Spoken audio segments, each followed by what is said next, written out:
Yes, raindrops. We are back tonight. Part 1. Yes, of the Real Housewives of Potomac reunion. All right, so before we get started, make sure you like and subscribe to this channel and hit the notification button so that you don't miss an episode, okay? Also, breaking news. Child, I got no sound effects. So, Reality with the King audio podcast. Yes, the audio podcast on Apple and Spotify. We are back, baby, this Tuesday, February 21st. And I could not be more thrilled to introduce this new season to you all. Baby, we are back bigger and better than ever. And on Tuesday, when the podcast premieres, I have a very special guest. Yes.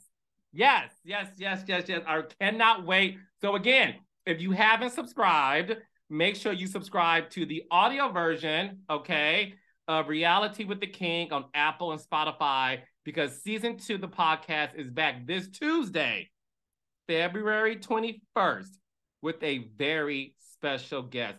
All right, let's get right into it, y'all. The Real Housewives of Potomac Part 1 reunion. Let me tell y'all something. This reunion belonged to Candice. This was Candice reunion. Period, point, and the blank, exclamation point, apostrophe, semicolon, decimal point, dollar sign. This was Candice reunion. And this is the reason why I was so adamant, okay, that Candice should have first seat. Once again, I love Karen. I am a Ladam. This first part proved that Candice and Karen should have switched seats. I think Karen said one word tonight. I mean, and this, y'all, I love Karen. Like I said, I'm a Ladam. But one thing about this podcast and me, I'm fair. I call it like it is. I don't see why Karen sat next to Andy. It should have been Candice. And Candice proved tonight why. It's her season. The way she... Child, let me get into that later. So since we're on the topic of seating chart, I thought it was very interesting that for the first time in Real Housewives history, they broke the fourth wall and actually discussed the reunion seating assignment. I wonder why. Is somebody listening to Reality with the King podcast? Yeah, come on, research. Okay, look. So I've said to y'all before that the seating assignment is organized by the producers. And like Andy said tonight, yes, he does have a voice in it. Okay, so that is true. When I was producing Atlanta Housewives for all those seasons, I, with my big mouth and my big voice, okay, was very adamant about this seating assignment because I knew how important it was. That's why when I was producing the show, Kenya Moore never lost her seat.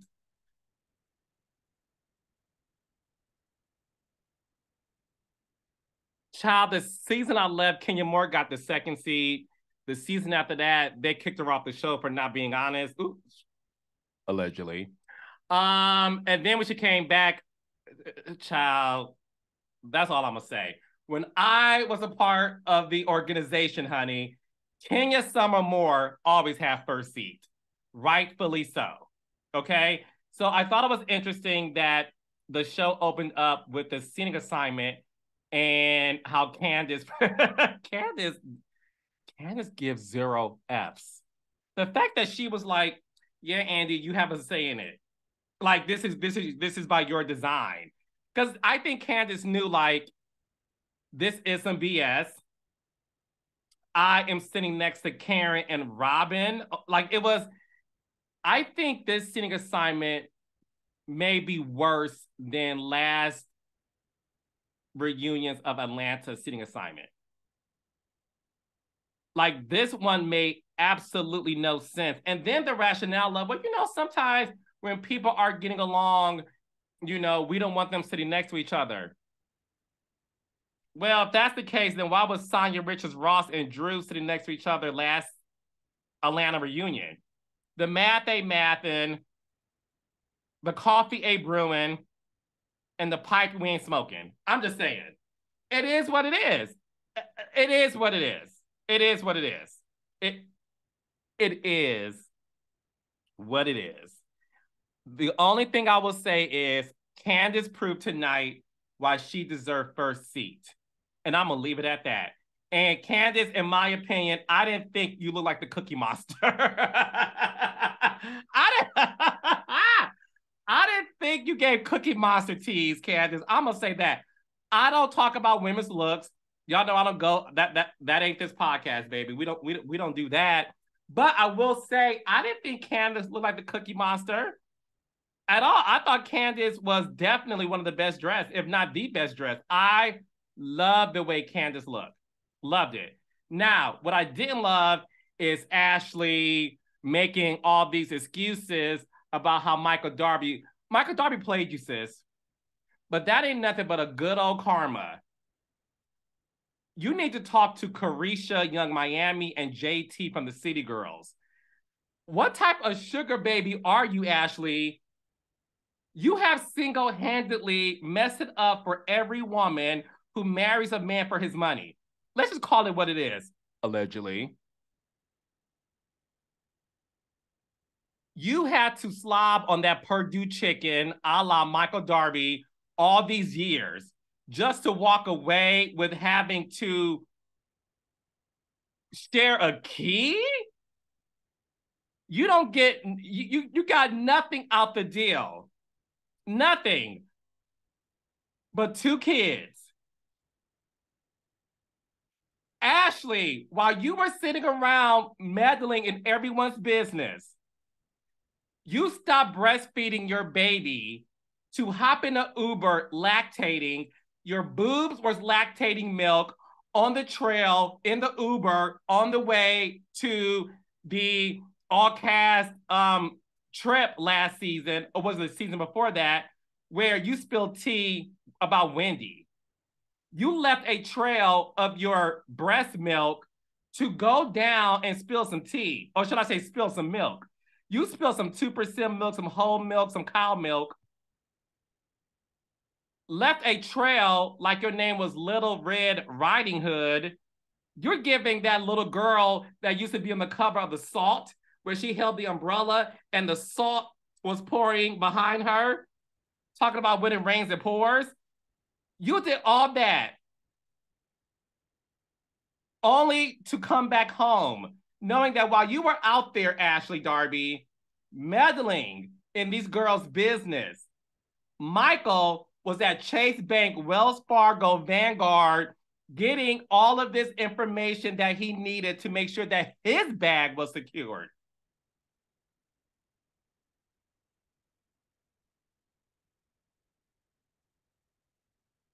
You have resulted in the embarrassment of your husband, allegedly, sleeping around town. Photos of him in a hotel, honey, with his boxer briefs, giving Tom Brady tease, and allegedly grabbing people's butts, camera operators included, allegedly. You suffered through all that embarrassment just to be doubled embarrassed by looking inside your savings account and seeing the 0.01% interest rate that you incurred over the years of being next to Purdue Chicken. Where do they do that at? And that's why when Candice read, listen, Ashley, you know I love you too. Child, I gotta give disclaimers because allegedly Child, people walking around saying the girls are mad at Carlos. They're mad at Carlos. They're mad at Carlos because I say how I feel. I listen. I think it's BS, but let's just run with it. Ashley, I know you're listening because apparently all the Potomac girls listen to my podcast as they should. And child, whatever. Anyways, Candace got you. When she brought up generational wealth, she gave a good old Vanessa Huxtable sermon, baby. Y'all played in Candace's face, calling her. I mean, mind you, it was funny when Candace, when they flashed back to the couple of seasons, and Candace was begging on the dining room table, the kitchen table, and Ashley said, "Don't mess up your mama's table."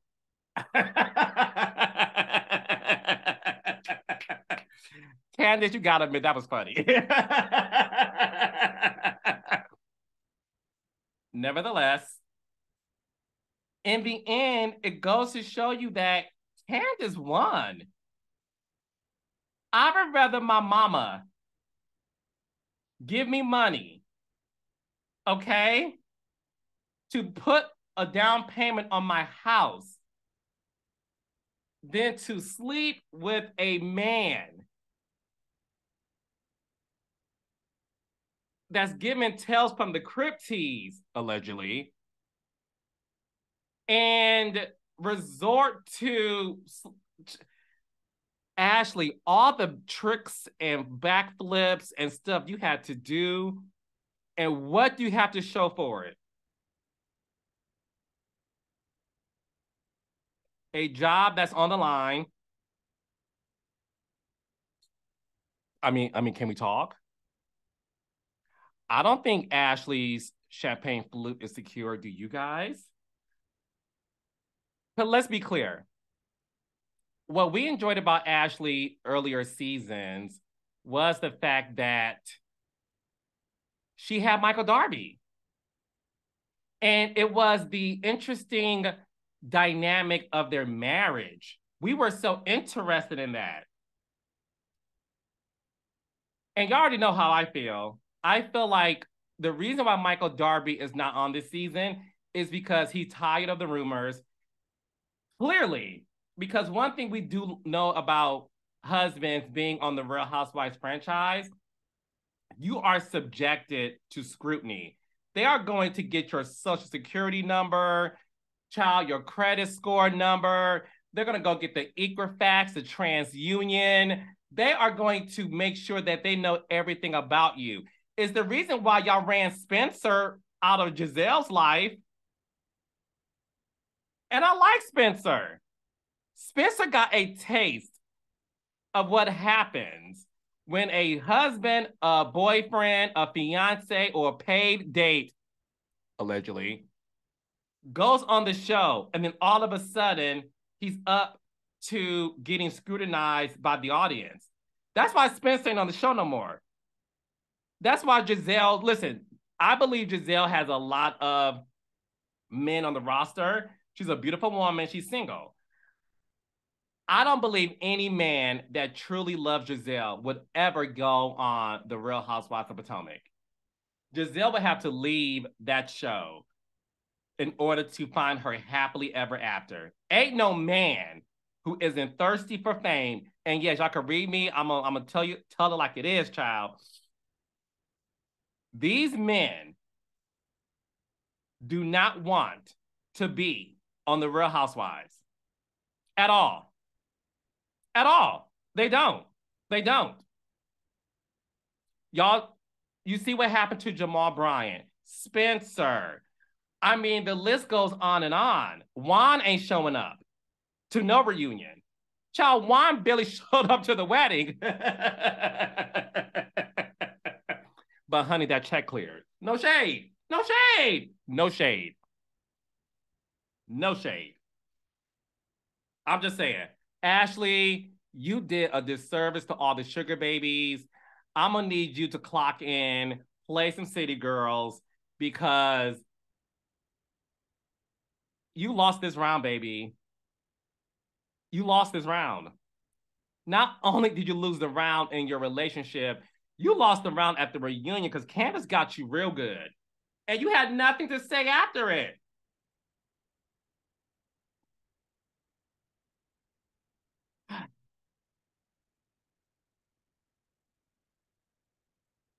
The reason why I'm doing a deep sigh is because we now have to talk about the other portion of the reunion, which is Mia and the apprentice.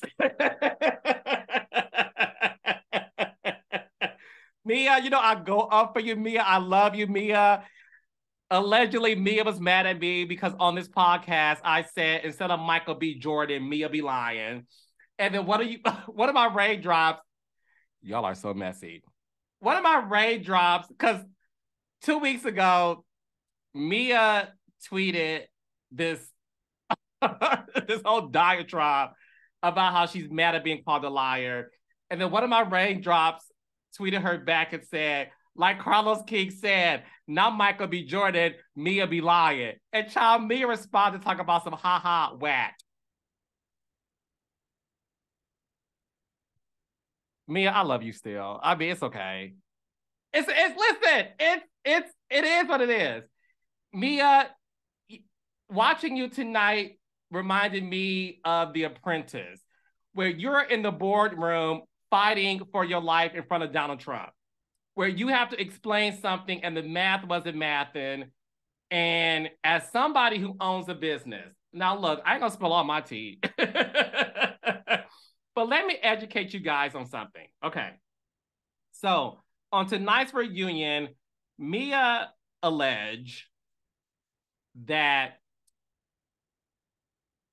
there's 8 board members a part of the company where she's the CEO. Okay. And that allegedly some members of this board who allegedly may be Gordon's brothers, they pretty much iced her out of the account and she now has no income. And listen, all jokes aside, and this is where I'm going to get serious. All jokes aside, it's a very sad situation. It is. And I do mean that. There's no punchline after that. It's a very, very sad situation. And I really do hope Mia gets it together in terms of the business. Now, with that being said, Carlos King, I'm the CEO of my company. We also, I ain't gonna tell you all my tea. There's a couple of board members on a part of the company, right? But when you are the CEO and you own the majority of the company, right? Everyone's contract is different. Normally, when you're the CEO and you own majority of the company, there's a clause in your operating agreement, because Mia's right about that. In the operating agreement, there's a clause in there where you pretty much got final say. Period, point, and the blank. The problem is they took away Mia's decimal point. It's not funny. They took away Mia's money and pretty much kicked her out of the company that she's the CEO of. And one thing about Mia, she was right in the sense of when I want to explain it for my audience in case they may not get it. When you're the CEO of the company, oftentimes you get paid a salary as an employee. So you can have multiple businesses, LLCs, and have yourself added on as an employee where you get taxes taken out and you get a W-2. Child, I feel like I'm at TurboTax. So that's why I say it was given very much The Apprentice, child. And listen, in my opinion, I do not believe Mia was lying. I think the business agreement was so complicated that Mia was just trying to find the words in that environment to explain herself. So I don't think she was lying on purpose or lying in general. Let me say that. I do believe that she just got caught up in the moment, the lights, the camera, the action, the heat, some of the dresses that was on stage. You know, she got distracted, child.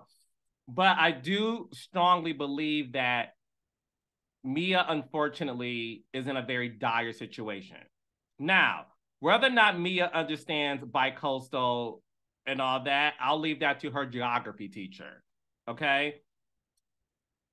I do feel I feel bad for her because she's not the first and she won't be the last in terms of somebody that got handed a bad situation, because sometimes you trust people to handle the books and they could be doing something shady behind the scenes. So and I do mean that. I have so much sympathy for Mia and Gordon and their families.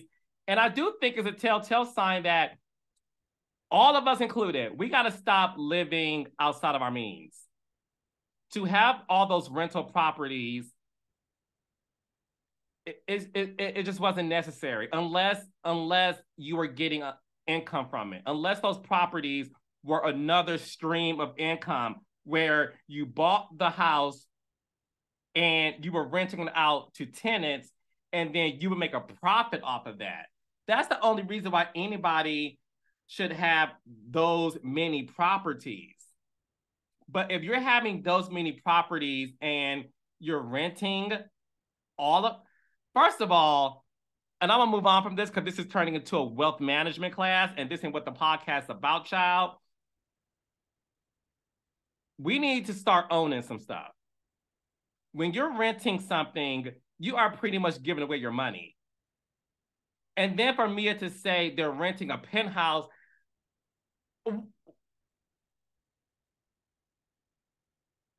Mia, I'm trying. Why are you renting a penthouse? You do not have to keep up with the Joneses, the Bryants, the Osefos, the Darbys, the Bassett's, the I'm not gonna say the name I was gonna say, child. Not the Dixon's, child. You don't need to be keeping up with nobody, Mia. What you need to do is downsize. It's okay to say, until I get back on my foot, I'm going to buy a house that may cost, I don't know, $200,000 for me, my husband, my 3 kids. You don't have to live fancy. I don't want to see anybody on reality television get broke because they feel the need to keep up with the Joneses. And I'm not saying that Mia is doing that. My advice as an entrepreneur, somebody that we all have made mistakes when it comes to our finances. So my advice for Mia, because I do love Mia, I am a mama Mia. I want you to not feel the need to have that much of an expense. A penthouse? You see, Ashley can't even afford her own penthouse, allegedly. That's why Michael Darby has the keys to it. Because I'm sure it's in Michael's name. You don't want that life. It's okay to downsize and to work your way back up. It's okay to do that. And that's the reality that we want to see. So I'm really, listen, I just don't want Mia to get into a situation to where she's, I don't know, where she's not making smart money decisions. And granted, I don't know how much money Mia has. She's a beautiful woman and I love Gordon, and Gordon is a smart guy. This is me being passionate because I just don't want Black people like myself. I don't want us to always feel like we have to keep up with the Joneses. We don't have to do that. And yes, white people do it too. Because we read some things that happened the other day about another situation. So that's, Mia, that's my 2 cents. And no, you can't take my money.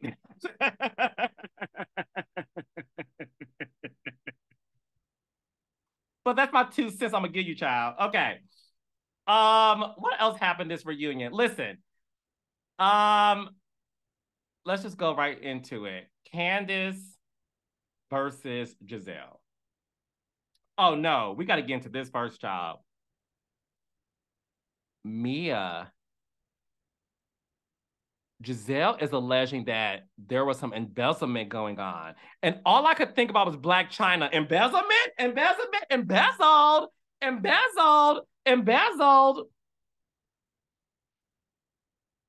What in the American Greed CNBC edition is going on here? What in the Bernie Madoff is happening right now?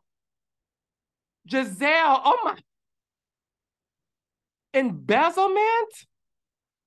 Mia. Look, if you're going to be mad at me for saying Mia be lying, child, Giselle just sat on that couch and alleged that you are on your Tom Giraldi, allegedly. Embezzlement? Embezzled?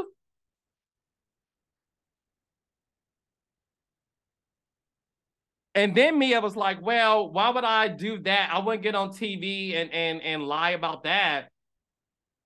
Child, you ever let me child, just Google reality TV crimes, child, because Mia, it ain't abnormal for folks to do it, child. That's all I'm gonna say. But embezzlement, Mia, girl, what's tea? And then Mia, you said you're living in a penthouse, and then you said you have no salary, and that you was making $40,000 a month. Mia, girl, shh.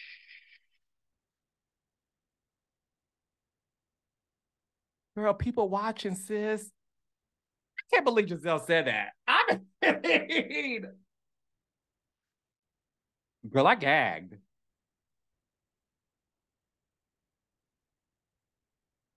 I ain't touching that.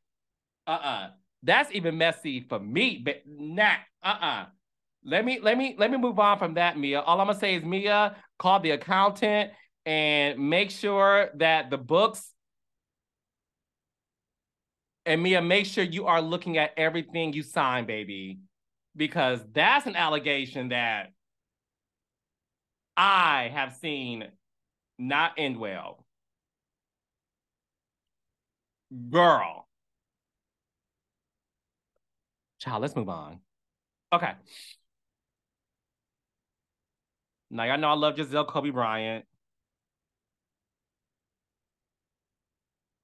I've said this on this podcast before,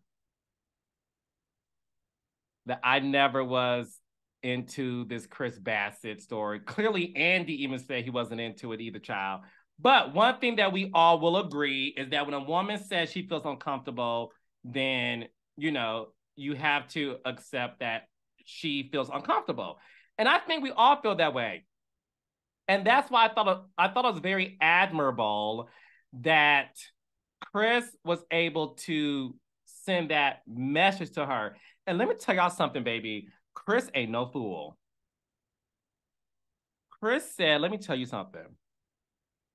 I am going to put this in writing. Candice proofread it. They did a spell check. They got a thesaurus, baby. They wanted to make sure that this was done in writing, because let me tell y'all how reality TV 101 works. They put this in writing so that nothing can be disputed. If it was a phone call, it could have been the game of telephone where he said, she said. No, they were not playing those games. They wanted to make sure that they saw in black and white, no pun intended, that what Chris was saying, he could stand behind in a court of law. Yes, baby. Chris ain't dumb. No. And let me tell y'all something, because it just hit me. So listen up. The reason why Chris did not address him and Giselle's issues on camera to Giselle is because he didn't trust how it would be edited. He didn't trust it. He didn't trust it. He didn't trust it. I think Chris and Candice made a conscious decision and said, we do not know how this is going to play out. Okay? Because if you yell at Giselle in defense of yourself, you allegedly could be portrayed as attacking a woman verbally, right? I think Chris and Candice said, it ain't worth it. It ain't worth it. And baby, I'm mad. I'm mad. When they showed those series of flashbacks of what Giselle was saying to Robin, I guess because this long season, child, this season was long. I forgot a lot of what Giselle said. So to see it play back, I was like, I felt so bad for Chris again. The whole thing about rubbing the girl's butt, like we are living in a time of the Me Too movement. And we have to be very careful when these jokes or assumptions is being said about a man with a wife and a career. And it's really hitting me that that's the reason why Chris did not want to talk to Giselle at the finale. He didn't trust it. He didn't trust what was going to be edited or what she was going to say out of her mouth. And I think because Chris knows that he's a passionate person, that he didn't want to give Giselle any reason to label him a violent man. And when I say violent, I mean verbally violent. I think Chris was very smart in terms of, I have to protect myself and my business. And that it's just sad. And look, reality TV, listen, throw shade, have fun, talk about each other's wigs, lace fronts, the glue, all that. But when you are messing with someone's reputation that doesn't have any photographic evidence, it's not funny. It's not funny. And we haven't gotten there yet in this reunion, but we saw in the trailer of this reunion that Chris says he lost work because of it. That is not okay. It's just not. And karma is real. Karma, you can't skip karma. You see what's happening to Ashley, allegedly, and this is no shade. I never listen. I think Ashley and Michael, in my opinion, look, I think Ashley married Michael for his money. Allegedly. That's my belief. When you are having not the best intentions entering a situation, it's going to bite you in the butt. And I think Michael allegedly knew that this pretty woman doesn't want me because of my looks. I think he realized that. It was giving very, like, no shade. It was giving very Anna Nicole Smith and her ex-husband. May they both rest in peace. I think Michael Darby said, I'm going to get you. I know you're with me for other reasons. It ain't my look, the way I stroke. It's none of that. Or I may have a stroke. Not the way I stroke, baby, but I may have a stroke. Because he's old, child. No shade. I'm not there's no ageism going on over here, child. Okay. I'm just saying, karma is real. So to have Chris be subjected to this malice, accusations, that's effed up. It's effed up. And then to have Ashley say, well, you know, Giselle put some sauce on it. Some sauce? Sauce? Oh, barbecue sauce, hot sauce, soy sauce, tomato sauce? What are we talking about? She put some sauce on it. Is that another word for, like, embellishing? Ashley, go breastfeed your kids. What are we doing here? Giselle put some extra sauce on it in her stories?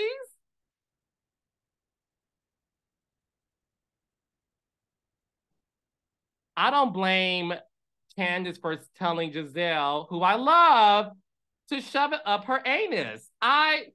Because at the end of the day, you're ruining someone's reputation, their livelihood.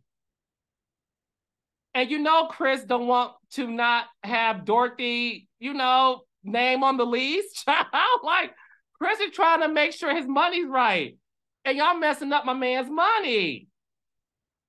I'm sure Mama Dorothy is like, look, I don't mind y'all reading Chris for filth, but this? I feel so bad for him. It is not okay. It's not okay. And then to have Robin say like, well, I think nobody's husband should be, Robin, girl, I think no husband should be going to the hotel room. Sis, your now husband was in someone's hotel room allegedly paying a hotel receipt. I mean, a hotel bill. I can't do Robin anymore because I had 2 podcasts about Robin, and I promised myself that I was going to give Robin a break. And I am. Until part 3 reunion. But Robin, really, girl?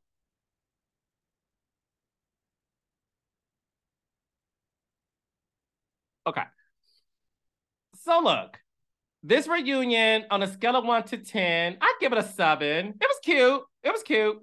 Yeah, I give it a 7. But let me know what you guys give it. Yeah, I think that's all I got for you guys in terms of this reunion. So I'll be back next week for part 2. And once again, make sure to like, subscribe to this YouTube channel, hit the notification button. Also, remember, the audio podcast, Reality with the King, is back on Apple and Spotify starting this Tuesday, February 21st, with a very special guest. All right, I'll see y'all soon.